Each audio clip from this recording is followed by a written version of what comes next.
Ed Nacua, you're the Director of Security here at Desert Sands Unified School District. Yes. Okay. Thank you for agreeing to interview. We're basically just doing a story, trying to find out, there was a lot of concern at the end of the last school year that, several incidences of attacks and violence against students and staff at schools. So as parents and students get ready to go back to school, there's, I'm sure, a lot of concern. People go, geez, what are they doing to keep my kids safe? So that's kind of what this story addresses. Okay. Some of the things that we had asked the school districts to respond to, we're just going to ask for some questions and just for a little, maybe a little further detail on a couple of things here. You said in an email response to the questions that we had, the school district said that you're using district protocols, lockdown, lockout, evacuation, shelter in place. They've been effective in providing strategies for students and staff on our campuses when a response is needed.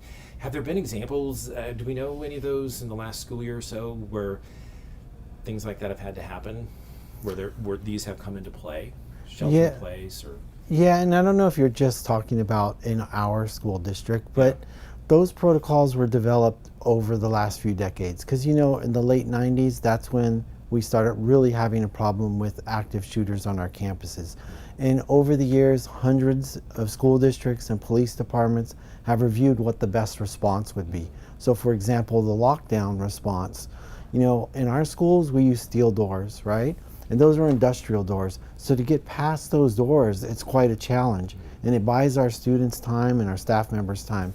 So there's many incidents where those protocols have been used effectively. And so not only are we using those protocols that police departments have reviewed, but I don't know if you know, but the FBI goes out and does a review after a school shooting and they make recommendations. So we take those recommendations and that's how we come up with our school safety plans. There's a lot of things that are already in place. Yes.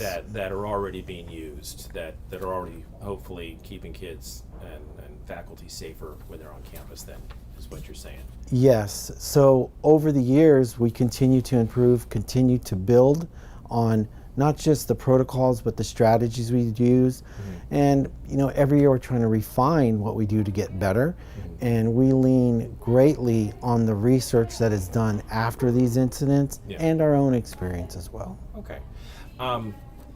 The district sent a letter to the parents and the students in late May saying that, quote, we at the Desert Sands Unified School District will continue to study what happened and work with law enforcement to review the best practices to reduce threats. What, if anything, will be different on campuses in August when students come back to class that they might or their parents might notice, if anything? I'm hoping that the students will notice not only are we going to do those same drills, but we're going to increase, let's say, the effectiveness of those drills and making them more meaningful. There'll be a few things that we're going to add on to the drills to make them more realistic. So they should see a little bit more of that this year. Okay. So more realism in those drills. I know my kid, he always says, oh, they had it, but half the kids, they just ran to the exit because it was almost the end of the school day. So you're saying that it'll be perhaps a little more realistic. Yeah, I don't want to say that we're going to do anything that's going to frighten the kids, because that's one of the challenges. We'll do a lockdown drill or a lockout drill, and there's, with a large population, there'll be some students that will have an anxiety problem, maybe have an anxiety attack. So the way that we'll conduct the drill will definitely be more meaningful and more effective because of the scenarios we're going to give them. Without going into too much detail, I know that before we started the interview, you said we can't give too much detail because we don't want to give away trade secrets and compromise security. There will be or have been some drills with law enforcement as well. How will those drills help make campuses be a safer place in the fall? Well, they're the cavalry for us, right? They're the response. And if seconds matter and your local law enforcement knows how to get to, let's say, the A building or to the gym quicker, and when they meet with us, they tell us hey, this is what we would need to increase or improve our response time, that's what we're trying to do. Because like you said earlier, many of these protocols have been in place. We've been putting them in place for many years now. getting better is what we're trying to do. And that's what's going to happen with law enforcement training on our campuses that'll improve their response. Okay. I know that they said that that there were meetings exploring augmenting campus safety held at the end of the school year. High-level administrators, school principals, strengths and opportunities for improvement in the area of security were discussed. What are some of the strengths? What are some of the areas of improvement right now that were identified? Well, the area of strength is we've really invested a lot in school safety and security when it comes to, let's say, security. Like we have right about 54 security agents throughout the district, and at the elementary schools, we have school site monitors. So we also employ, I believe, 8 SROs throughout the district. So we've invested a lot in those people, and we put a lot of training into them for lockdowns, lockout, evacuations, but we also do a lot of training, and I think it's one of our strengths is analyzing if a threat is made. What is the level of threat, and you know, what's the best response? Is it an intervention?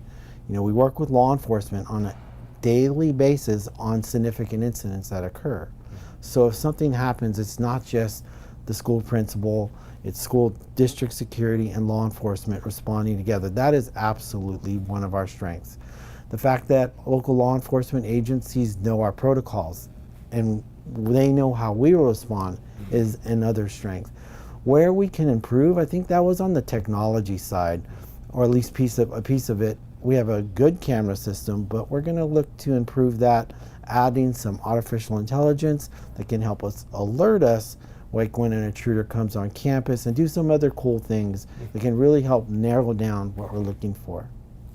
You mentioned that you've got the SROs, the resource officers on campus. Are there any, will there be fewer of those in the upcoming school year than compared to last? I don't think there'll be a change in numbers, yeah. So the same basic staffing level, you've got them already where you feel they're needed, and they'll continue on into the new school year. Yes. Okay. And I thought that was interesting what you said about the AI technology, cameras. You got cameras. I've seen them at the schools before. You say they're there, but like everything, technology is getting better, and so you're looking at making some improvements as far as some of the monitoring systems there? Yeah, so we realized that if we updated our platform, we could take advantage of technology. So think like Ring, for example. People have Ring at their homes and they're able to get alerts and notifications. So we're going to be upgrading the system to include those things, but it'll also include some really neat features like notifying law enforcement, possibly allowing to share video or live updates with them. So we're really looking forward to leverage the infrastructure we have and take advantage of new technology. Okay. So that would be one of the upgrades that people might notice. Well, maybe they wouldn't notice these cameras. Yeah, because it's the platform on the other side. Okay. It's the user who will see the difference. Okay. But it would make a difference in campus safety. Oh, yes, definitely. I mean, right now we have a large camera system, but anytime you can make something like that more effective, because they're used in investigations. It could be as simple as which isn't simple, not to downplay, but a student could be being bullied. Being able to go through and find the video surveillance for those things quickly can make a difference. Every little thing makes a difference. Okay. You said that there's going to be 50 campus security agents and 8 school resource officers. What's the difference between a campus security agent and a school resource officer? So a school resource officer is a sworn police officer or deputy from one of our local agencies. They get specialized training on top of their regular training. Our campus security agents is something we're really proud of. We have a district security department. They receive additional training beyond a regular security card. They get specific training in school safety and security. And a lot of this came about from the state legislature saying that campus security needed specialized training. So that's what we give them. Everything from, those type of protocols like lockdown, lockout to verbal de-escalation, how to interview a juvenile, for example, how to do interventions. So we're really proud of this program because you can imagine having that many people out there on your campuses prevents incidents, and that's what we find. Yeah. Many more incidents are prevented than occur because there's somebody out there walking the halls with them. those campus security resource officers, they get a lot of training, and you feel pretty confident that they've got the training that it requires to keep kids safe and faculty safe on campus. Yes, both the campus security agents and the school resource officers, they bring their expertise, but then they interact every day with the student and staff, population, and because of that, they build those relationships you can't get when someone's just responding. Yeah. There's a level of trust and interaction, especially when you realize, students are going to be there every day. And I always say that our SROs and our campus security agents eat lunch with these guys, right? And then they get to know them very well and build that relationship of trust. But they're actually a law enforcement officer. I mean, they've got a badge and they're ready. So yes. Tell me about the PSST world. Yeah, so that's our anonymous tip hotline. And what's so amazing about that is there's a certain amount of reports that are going to go unreported. Yeah. And when we get these anonymous tips, it could be somebody who saw something in class or heard a rumor. It could be related to some type of threat of violence or weapon, or it just could be as simple as I was being picked on in class, but I want to remain anonymous. And we're able to follow up on these things that we normally wouldn't get. And I think it's a really important part, and that's really based too on the FBI recommendations that you have an anonymous tip hotline. And so that has been definitely an asset to our district. So in a sense, just to boil it down to what mom and dad at home would understand, it's important that if your kid sees something or knows something about something going on at school, they let who know? Yeah, they should try and get a hold of their school administrator, because that person is going to be able to get a resource officer or whoever needs it. But for some reason, maybe the parent is busy, they want to get that information, go to the school website, find the PSST link and send it in. Anyone could send that link in. And maybe you have a shy student and you need to speak for your student, or you want to make sure that this information gets to the right people. Use that PSST link. We monitor it 24/7, 365 days of the year. And even after hours, we find students sometimes are at risk. Another student may say, hey, on social media, this student said this. And we will get the parties that need to be involved. But say something if you see something. Yeah, if you see it or hear it, say it to us, Those please. links are on the school websites? Yes, they should be on every school's website, PSST. And then it's important, you said again, for kids to take these drills seriously. Yes, and it's important because when something occurs, it doesn't happen often. Yeah. It's a low frequency, high intensity event. And if you didn't take those things seriously in training, your adrenaline and everything else could be going. We ask that people take it serious. But I will say this, when we do the drills, the kids are very vigilant. I mean, the kids understand. I'm very proud of them, the way they handle these drills. Okay. Yeah. Anything else you want to say? I think you've answered my questions. Terrific. I appreciate your time. I know it's the end of the day, so I appreciate you taking this time to talk to us. Anything else that I should know?